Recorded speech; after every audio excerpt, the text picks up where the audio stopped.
तर कधी समाधी लीन हो, पण त्यामुळे सृष्टीचे संचालन दोलायमान झाले.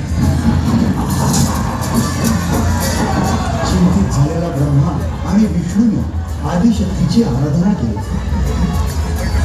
आदिशक्तीनं त्यांचं म्हणणं मान्य केलं आणि प्रजापती दक्षाच्या इच्छेनुसार त्याच्या पोटी अवतार घेतला सतीचा.